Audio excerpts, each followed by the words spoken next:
The Monk and the Hangman's Daughter is an 1892 novel by Adolphe Danziger de Castro and Ambrose Bierce that seems somewhat forgotten to time.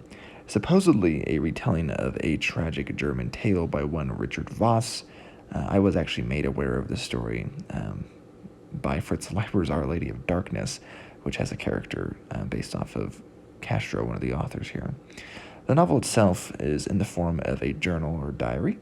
It's the obsessions of a monk named Ambrosius who seems set up for a love story with young Benedicta, outcast in the village for being the daughter of the hangman. This isn't a normal gothic romance. In fact, it's obsessive objectification of a person, and this is deemed as love. And don't confuse that with Bierce and De Castro thinking this Ambrosius isn't a villain. He's most definitely the villain of the story.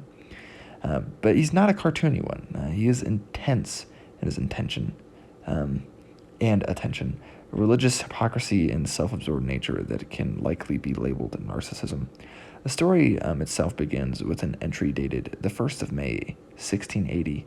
Ambrosius and two old Franciscan monks leave Passau to go to a monastery of, I'm going to butcher this, Berchtesgaden, near Salzburg, and he's only 21 years of age.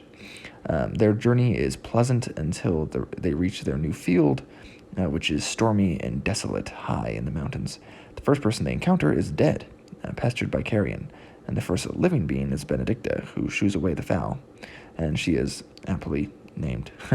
And while it's immediately obvious some of the faults present in Ambrosius, the first antagonist seems to be that of circumstance rather than his character. Instead of getting better in typical tragic fashion, he descends.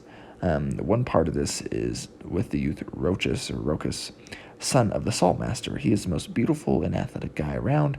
He also sneers at the monks and is proud. He seems to be interested in Benedicta, but not in an honorable fashion, largely because she is an outsider.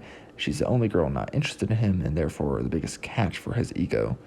The Christians in this are largely a mob of monsters, which fits with some of the reality and many modern portrayals of religious zeal, but it's only contrasted, really, by Ambrosius, our narrator, who isn't exactly great, though he seems to have good enough intentions at first.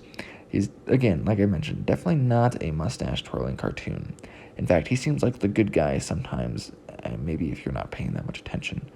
There's also some romantic themes, particularly that of nature and its spiritual aspects, as well as its loveliness and terribleness, kind of like Sturm und Drang, and also unrequited love.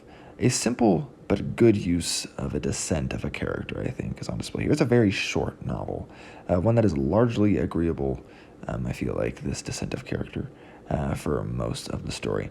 I'm honestly glad I got to this one. I've never heard anyone talk about it, and I'm glad that Leiber decided to use Castro as his De Castries in his